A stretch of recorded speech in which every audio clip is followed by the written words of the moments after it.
Today, I'm joined by Yoneda, fashion designer and the creative force behind adored Sydney slow fashion label Itadaki. Mia, welcome. Let's make some rings.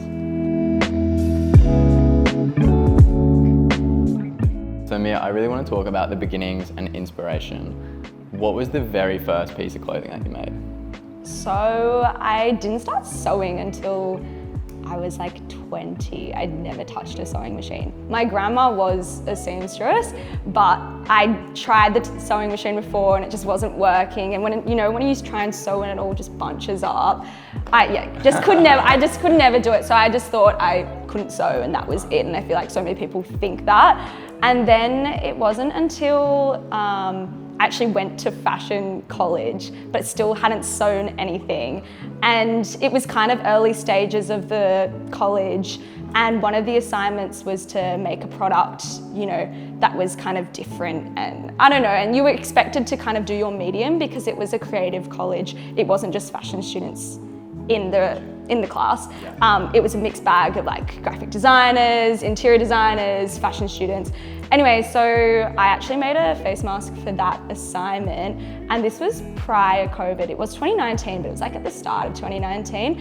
And I remember making a fabric mask, and I made like multiple variations, and I had little options where you could open up the mask and change like the filters and stuff in it.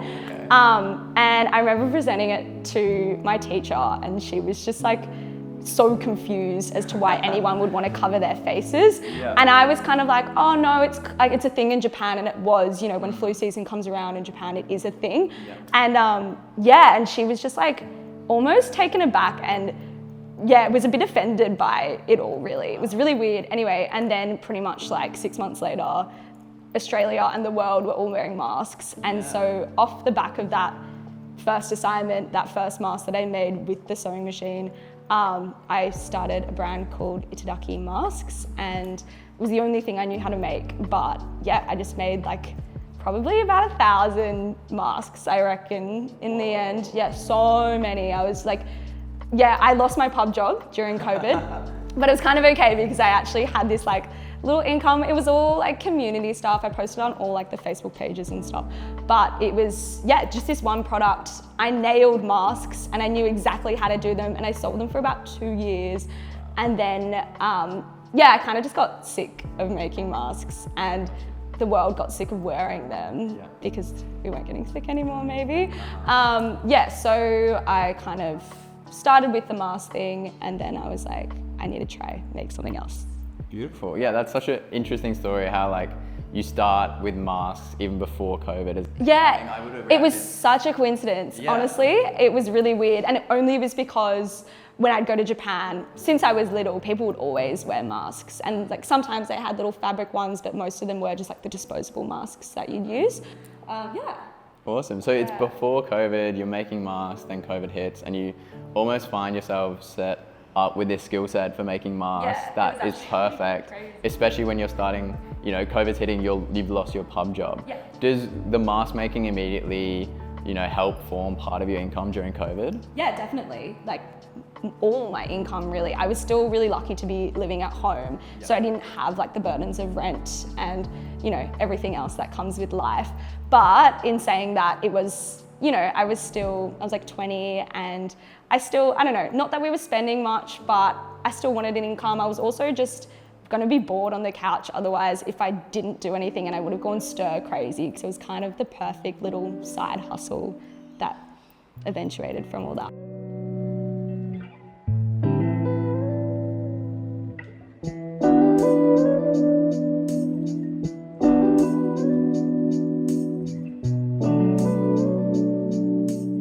Yeah, and I'd love to know more about the story. So you start the brand as Itadaki masks, which is like a play on words. Can you tell me more about that? Yeah, so Itadaki mas in Japanese means like bon appetit. So you'd do it, like you'd say it before a meal.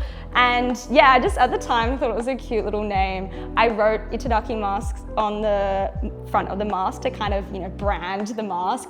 A lot of people in the community, I don't think really got it because it was just kind of this Japanese writing and it didn't really make sense, but it was like my little touch to, the masks and making it like my own little spin to it. Awesome. And so you hadn't had any sewing experience before making masks. COVID hits, you're making them, hundreds of them, I'm assuming in your bedroom or at home somewhere. How did you transition from mask making to making clothes? Yeah, so it was actually a really slow transition because as I was saying, I was making masks for a really long time, but I just got so over making them and I knew exactly what to do and I was like, this is not exciting anymore. And when it does become your sole income, it was just, I don't know, it wasn't fun and I kind of lost like the creative touch out of it because as I was just like, it was just production, I was just churning them out. So my mission for that year was to start making like my own clothes, things that I probably couldn't afford but I'd like to wear, or things that I just didn't really see in the market in Australia. And it was mostly a lot of stuff that I was inspired by, like Japanese fashion that you couldn't really buy here or I didn't know where to buy. And if I could buy it, it'd be really expensive. So I just started making my own clothing really off the back of that. Awesome. Yeah. Can you talk me through how Japanese culture and heritage plays a role in your brand and its sort of original inspirations? Yeah, I don't think I would have started Itadaki if I didn't have this kind of core connection, or it wouldn't have had to be like a culture thing, but it definitely had to be something that was more than just clothing and fashion to me. I've always loved fashion and clothing, don't get me wrong, but I just didn't think that was enough if I was going to commit to something, full time and like put my heart and soul into it. You need to be like really passionate about something within the business beyond the product, I guess. I don't know if you feel the same, but yeah, so definitely Itadaki wouldn't have been born if it wasn't for like my connection to Japan. And I guess maybe my lack of connection to Japan because it was a way for me to feel more connected at a time where I wasn't going to Japan as much. Yeah, tell me about this desire to feel more connected to Japan and how that's kind of, how you've expressed that through your clothes and your brand. Yeah, so I'm half Japanese, half Australian, but born and raised in Australia. And Australia being super diverse, I'm really lucky to kind of feel I really belong in Australia, but I do feel this sense of connection and urge to want to connect to my Japanese side. And it's like this other half of me, and I'm sure a lot of people and a lot of Australians can relate to this, that it's a bit untapped. And I've always loved Japanese culture, and I try and go as much as I can, just because I feel so connected and I want to feel more Japanese, which is a weird thing to say.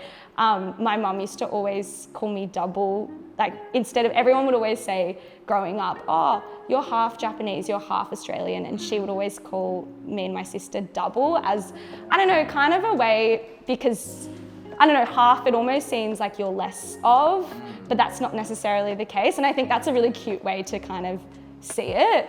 But yeah, I guess growing up I did feel half, and not speaking Japanese very well, being kind of distant with my Japanese cousins and family, that all kind of grew and made me really want to connect more. And in, I think it was 2018, I went and spent the year over there with my dad, and that was a huge bonding year for us. It was kind of a chance where we got to, my dad speaks Japanese and English, but his English isn't perfect. And so usually we kind of communicated in this like half Japanese, half English kind of thing. And going to Japan, studying Japanese was like the first time where we actually got to have a proper D&M, and I felt way more connected to him and like my family and the culture and the whole country. That's so beautiful, and I know your dad is a really big inspiration for not only you but also the brand. He's almost like a hero of your brand, Itadaki. Can you tell me more about how he and his work has inspired yours? He's a huge inspiration for me. He ran his own architecture business in Japan, and he built a lot of like the stations and the houses he built a lot of houses and stations in Kyoto, which is where all my family is. And yeah, his style was very like avant-garde for his time. He did a lot of like Western inspired Japanese houses, which is kind of interesting because my clothing is kind of putting it back on this almost Japanese style. You mentioned how he blended sort of traditional Japanese styles with more Western influences or more modern influences. Does that also seem to resonate with your own work at Itadaki? Yeah, definitely does. My whole aim of Itadaki is to feel more connected with Japan, as I was saying. And so all my silhouettes, my styles, and my aesthetic is very Japanese inspired. And that's kind of flipped of what he did, which he was really looking at the West and, you know, how all Japanese houses had this kind of Japanese archetype that you had to fit, and he was kind of challenging that norm. And I guess I'm flipping that and looking back at the Japanese and like the Asian styles and cultures. Yeah, super cool. I'd love to rewind the clock a little bit on Itadaki. So you start as Itadaki masks, you get a little bit bored and you transition into clothing. Can you talk me through the come up or the beginnings of Itadaki as the brand we kind of know it today? So I started with a lot of stretch velvet fabrics. I don't know if you know that era of Itadaki, and it was kind of a safe way for me to make clothing that was quite size inclusive for people, as stretch velvet has a lot of give. So it wasn't really specifically, you have to fit this size SM mold. So I started with a lot of stretch velvet fabrics, and then I slowly moved to the puff pants and obi top styles, which are kind of like my core range now.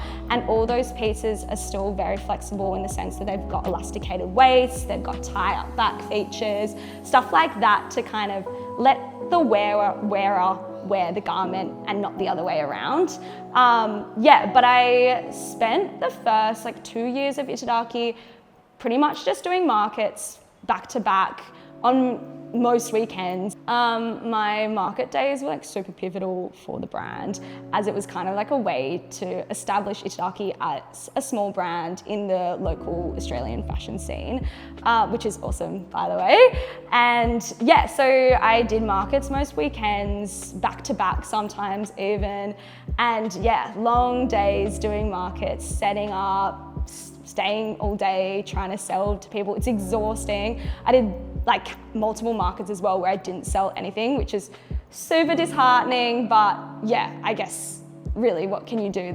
There's no other option but to, go back next week and just try again. And then, I don't know, towards the back end of my market days, I noticed my online starting to grow a bit more, and the markets were doing really well. And it was kind of this weird pull, because I ended up spending all week prepping for the markets and making sure I had enough stock for the markets. And it kind of took away from these online sales that were actually just organically growing. And so about 2 years into the brand, I decided to pause on the markets, and I kind of committed to myself saying I'm not going to do a market until I've done a pop-up.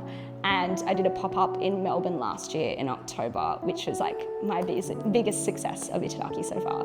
Beautiful. Yeah, can you talk me through the pop-up in Melbourne? What was the prep like, and what was the overall pop-up experience like for you? Yeah, it was crazy. I did it with a good friend, Ashley, from Monroe, the label, and it was so nice to kind of do it with someone. I'd done heaps of markets before, so I was confident in selling to customers. I also love talking to my customers, and I feel like that's when I'm really in my element.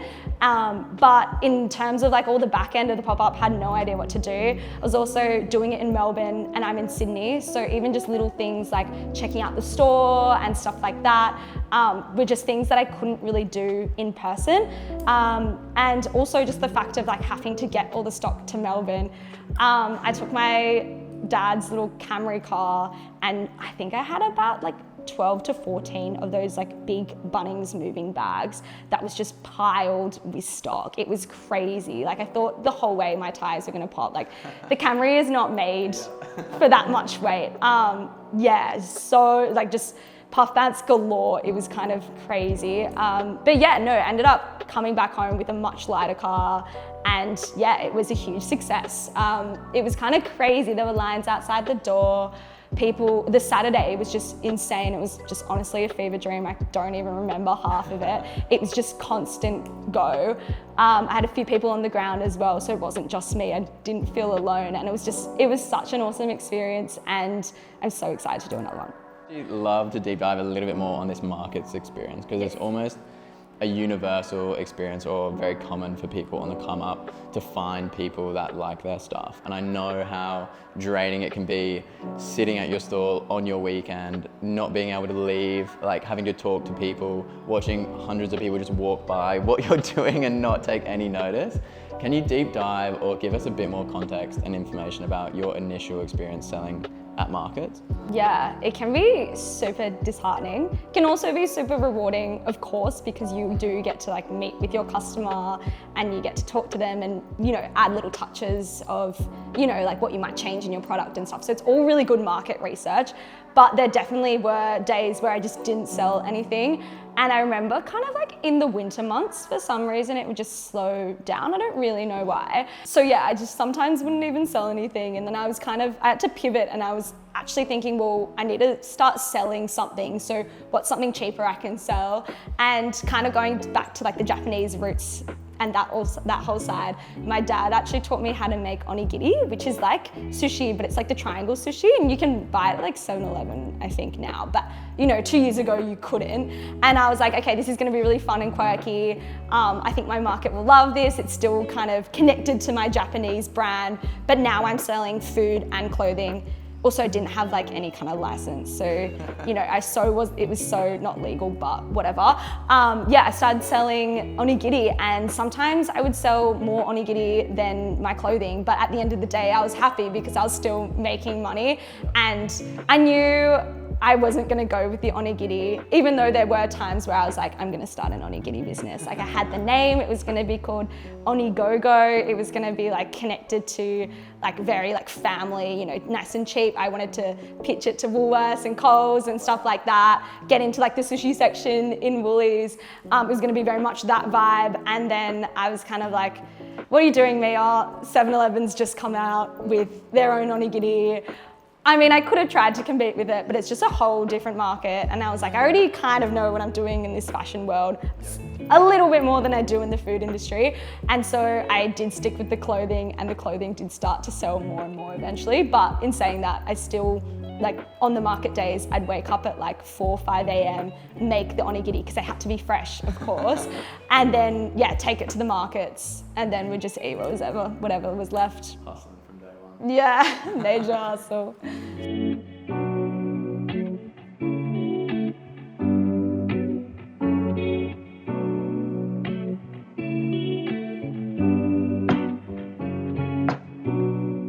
So we talked about your beginnings and inspiration. I really love to know more about some of the challenges and your growth along the way.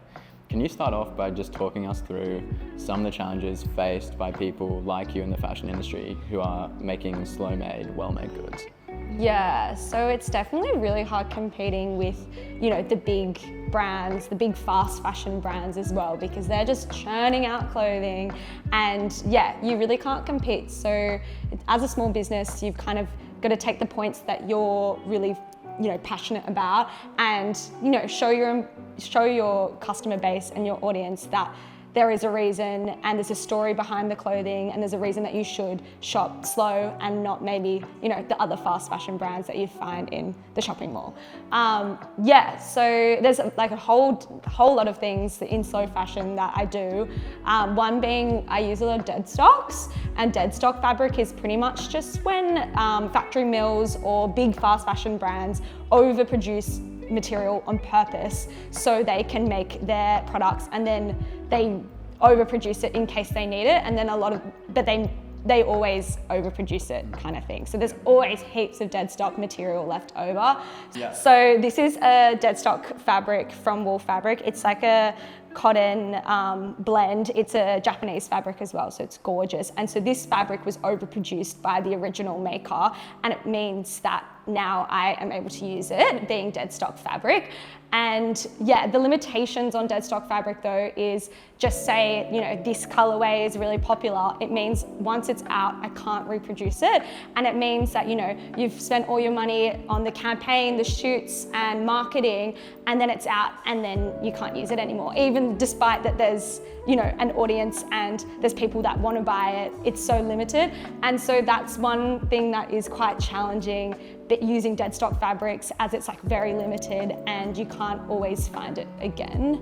Yeah, and do you think that there's an additional challenge to working primarily with dead stock fabrics. You don't have as much of a creative array of things to choose from. You're going to these manufacturers or these suppliers and looking at what's out there and seeing how you could use it. I imagine that's an additional challenge creatively to pick from a smaller selection of things to use. Yeah, no, definitely it is, but it's actually kind of made me almost like change the order of the creative process, because it means I've got to make sure that the fabric exists. I can't just, have a garment design, and sometimes I kind of have a bank of garment designs, but they just kind of sit until I find the fabric. So what I like to do is go to the fabric supplier, make sure that these fabrics exist, and pick, the ones I like, and then design off the fabrics that already exist. So if this top is a prime example. I saw the fabric, I fell in love with it, and then I built a top off it. And I think that's really the only way with dead stock that you can kind of work with it. Yeah, and you touched on earlier how there's a challenge when you're using dead stock fabrics in the way that you do, especially when you have such good designs and they're selling out and people want them. I think if I look at Itadaki's trajectory over the last 12, 18 months, you guys have done an incredible job and you've really popped off in the last 12, 18 months. How have you dealt with the challenge between this growing demand for your work and the sort of constraints on your style of business when you're committed to slow-made, well-made goods, especially when you're using things like dead stock fabric? Yeah, so over the past year, I've seen a lot of growth in Itadaki, which is so exciting. So thank you. It's been crazy. It's been, really awesome. But trying to kind of manage that growth and make sure I can keep up with the growth has also been a huge challenge. Just making sure I'm managing stock correctly, ordering stock correctly. That's kind of a whole new world that I never really considered before. When I first kind of made my first ever order of the puff pants, I ordered 20 puff pants, and that was really big and scary at the time. And now, even though they're still in the scheme of things really small batches, being local production, my makers actually can't handle these crazy orders. So they are still small, drop batches. But yeah, it's really crazy to think that I was panicking, at a 20-piece order, and now I'm doing much larger orders for, pop-up online and all these things I've got to consider now. So trying to just balance the stock as I grow and learn, kind of predict as well. And I'm learning to use data and projected sales, because that's all new and foreign to me as well. And I think that's part of running a small business, is kind of going in every day slightly blind to it all, but then just being okay, what can we work out today, and what can we use to kind of improve the product and to improve the design and improve the customer experience and everything like that. Yeah, and I imagine it would be an even greater challenge when you have this surge in demand, but you feel so strongly about the things that are core to your brand. So maybe the fact that they're slow made, the things that you're doing are still locally manufactured. That's incredible. Yeah. Why do you feel so strongly about those kind of things? Well, firstly, I'm actually just really close with my makers. My cutter's my best friend. I call him, more than my boyfriend. I make him cookies. We're besties. He makes me lunch, and it's a really nice experience. And I've actually made friends in the industry. That initially this guy, I just found him on Google, like you do with everything. And now I actually have friendships that I've made, from these cutters and makers and pattern makers and graders. And there's so many different parts of the industry that people forget. And it's not just me running Itadaki, it's all these people as well who, are the backbone of Itadaki. And I wouldn't be able to run Itadaki without them. So it's so important. Beautiful. It sounds like you've got a real special personal connection with everyone involved, with not only making Itadaki, but also within the brand. Have you taken people on board within Itadaki to help you grow, or is it still very much a personal project for you? Yeah, as in staff? Yeah, staffing, getting people on board. I'm imagining you making everything yourself at the very start in your bedroom or wherever it might be. You now at least got some people helping you make the clothes locally. Yeah. Talk me through the experience of growing that sort of brand or that team of people around you. Yeah, so I have one employee for me now, and her name's Kat. She's amazing. She's my e-commerce queen. She actually came and did a workshop here like last week with her friend, and I had blonde workshop on my calendar, and she was like, no way, I just did that. So we're gonna rock the rings together, have matching rings, which will be really cute. But she's amazing, and I only am continuing to grow this very small team. We work really closely together, and it's not just she does one thing. We are kind of almost like partners in doing everything together. She teaches me so much, and I only can see it growing and growing and getting more people on board, because it's more fun working with other people. That was a huge struggle that I had at the start for so long. I probably did like 2.5 years where it was solo, and prior to Itadaki as well, I sold stuff on Depop that I made, I did the masks, and it was all very lonely. It was still super rewarding, but I did just spend all day and every day, and there were parts when I was living by myself at the same time and working in the same place, and it was just so much because I didn't really have any exposure to the outside world, and it was just a lot. But yeah, so definitely having her on board has made me so excited, and I feel like the rhythm and is just building and building, and I can only see bright things for the future. Amazing. That sounds awesome. Can you talk me through the difficulty in growing Itadaki? You know, you're starting solo, you've now got people on board.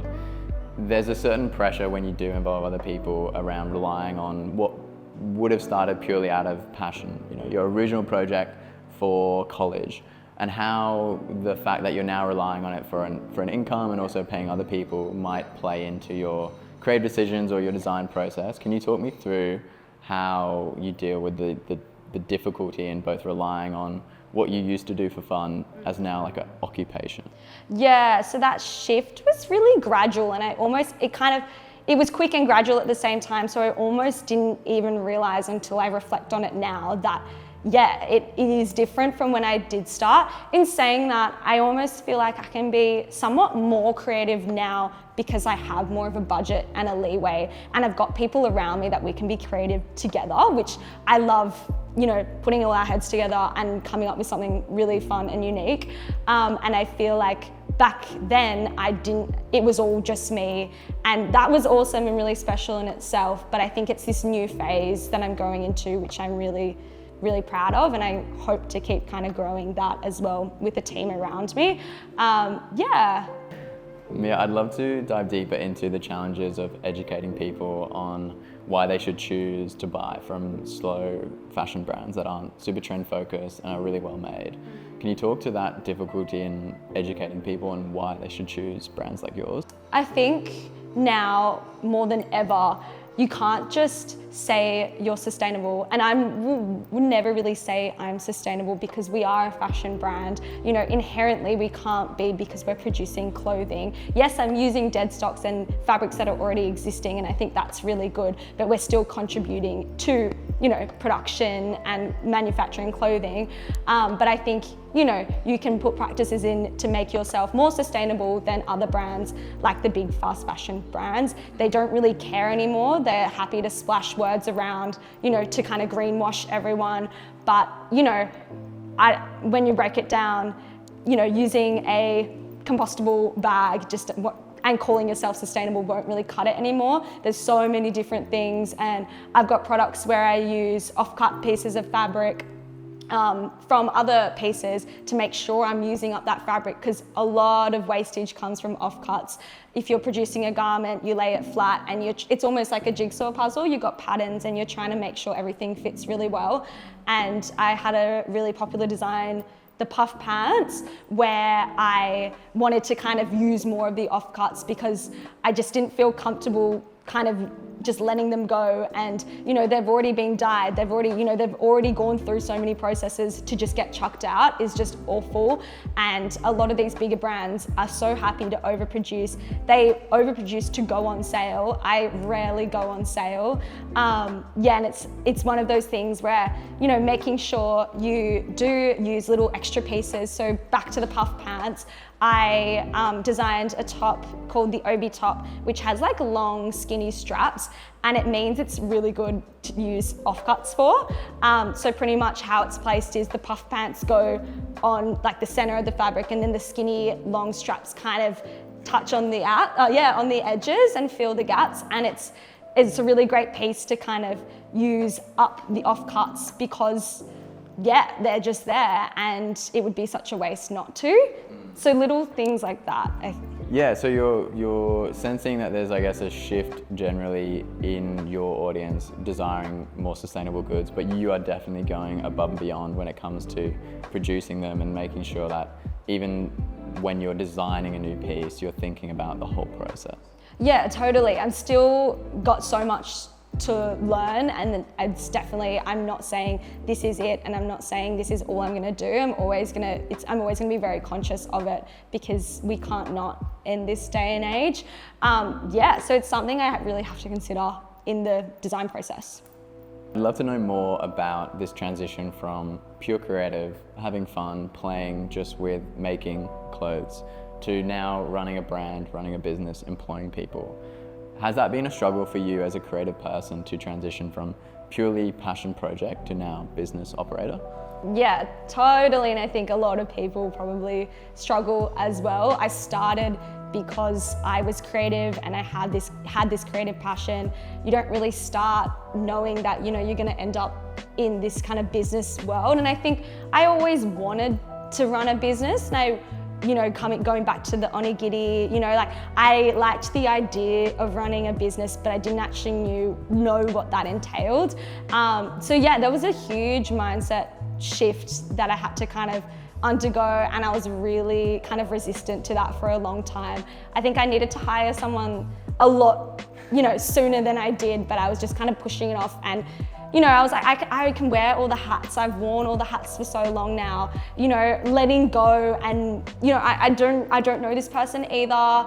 That putting trust in someone that, when it's your baby, when it's your creative baby, putting trust in someone that you don't know to kind of help grow your baby is really scary. And it's only been positive, and now I'm learning to kind of let go and let other people who are more qualified than I am to do specific areas. And it's actually been such a big release, but I was so hesitant and there was so much tension in my body for so long because I was so resistant to that change. And I think that's a huge kind of quality and asset that I'm really trying to work on at the moment and forever trying to work on. But it's just being agile and adaptable, because that's what you have to do as a business owner more than anything, I think.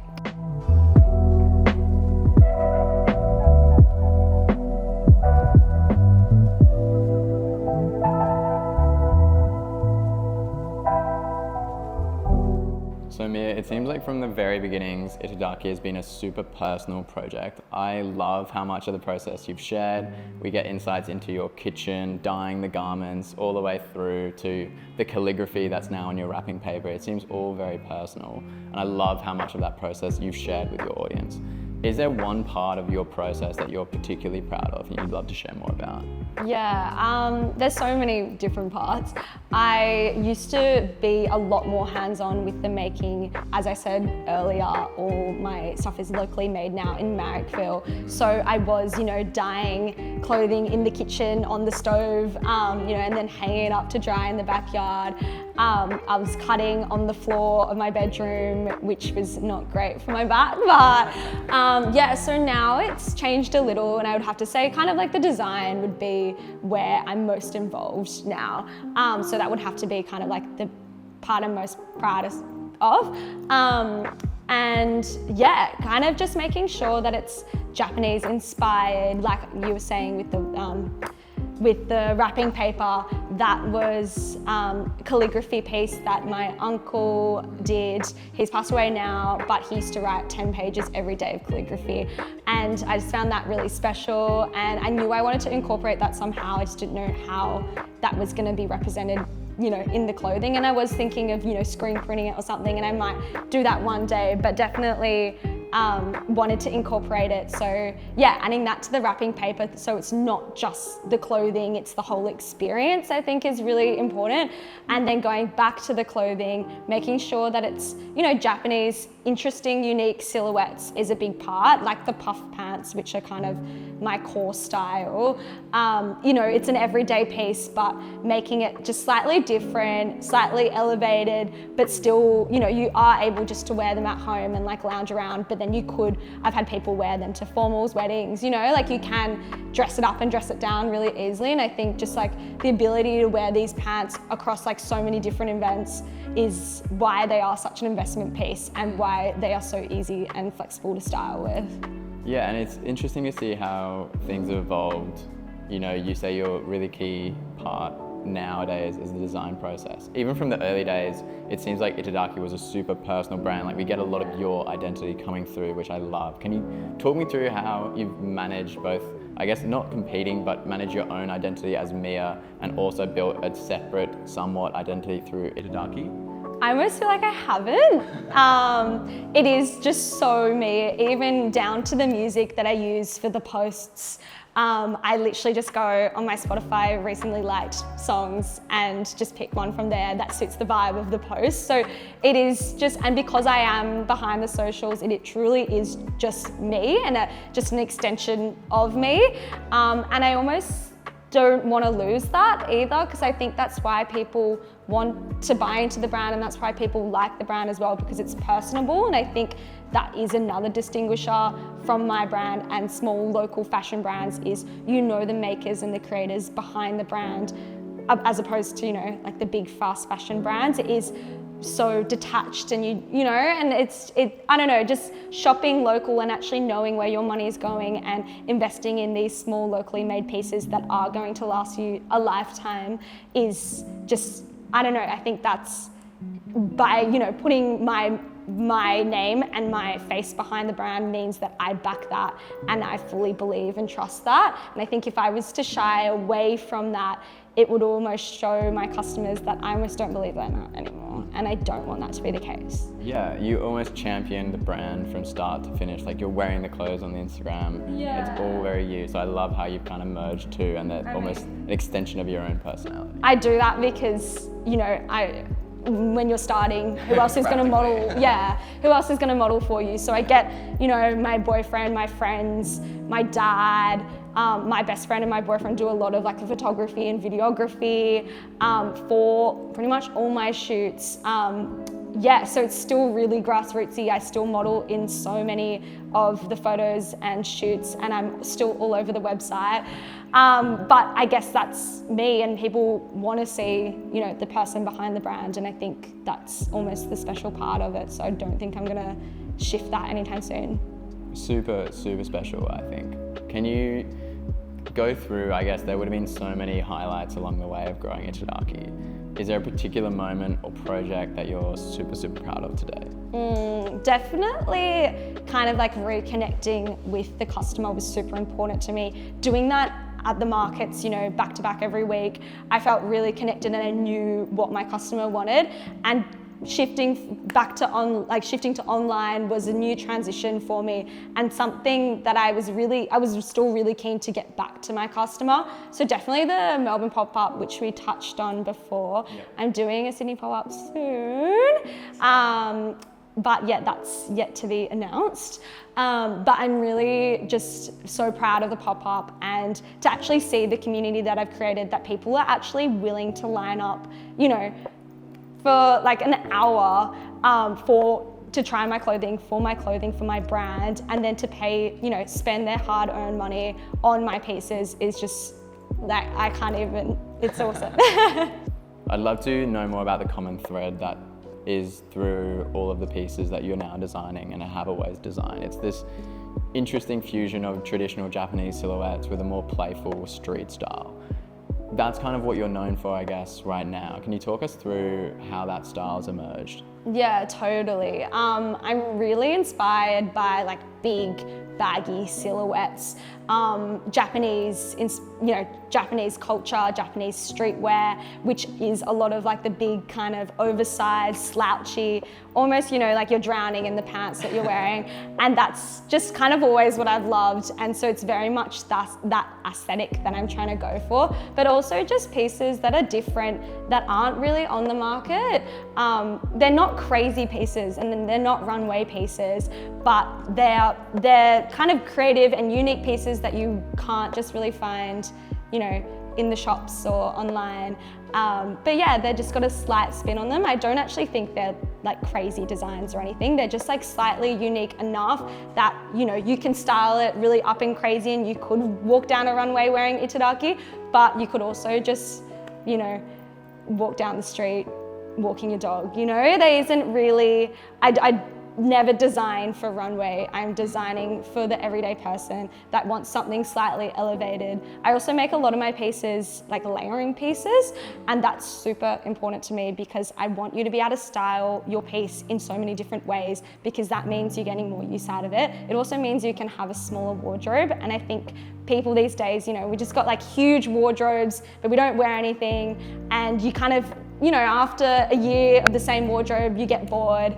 And I think by making pieces that are versatile and that, like, you know, there's ties that you can wrap them in different ways, like this top, for example, you can just kind of wrap it in so many different ways that it looks different every time you're wearing it. And for the different vibe as well, you can kind of dress up and dress down accordingly. And I think layering is such a key kind of part of, you know, a sustainable wardrobe. 100%. I think everything I've seen you do has always been interesting, it's never boring, it's always unique, and you've totally avoided trends and just gone for your own aesthetic or style, which I love.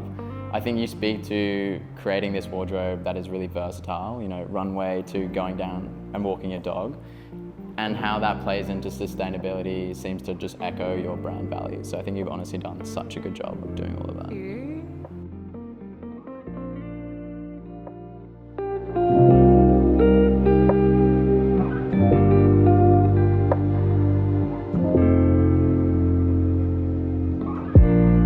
So we've talked about the beginnings and inspiration, challenges and growth, then dived into your craft and process. I'd love to tie it up with a nice little bow and talk about the lessons you've learned along the way. Can you talk me through along this process? You know, you've changed from making everything in your bedroom, drawing inspiration from your father and Japanese culture. I'd love to know what inspires you now to keep going. Yeah, I'm kind of inspired by everything, really. It's very limiting if you just are inspired by your industry. And I find I am so inspired by the fashion industry, don't get me wrong. But I find if I keep looking and I'm absorbed in Pinterest and my, you know, Instagram feeds, then I'm just gonna produce the same stuff that I see, even if, you know, you don't even intentionally realize, it's kind of almost subconscious. So I definitely try and look outwards at buildings. I find really cool. Obviously, you know, this is very kind of cliche, but, you know, nature.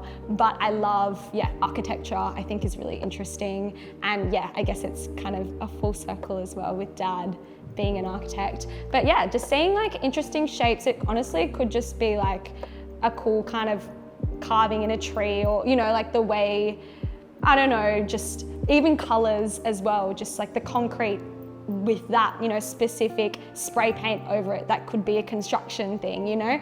I find I struggle with colors, and so whenever I see any kind of color combo that I like in nature, it could be here or just in my surroundings, I'm always just like, my camera roll's full of just screenshots and, you know, photos of really zoomed up close things that I can't even comprehend what it is, and it's all just inspiration.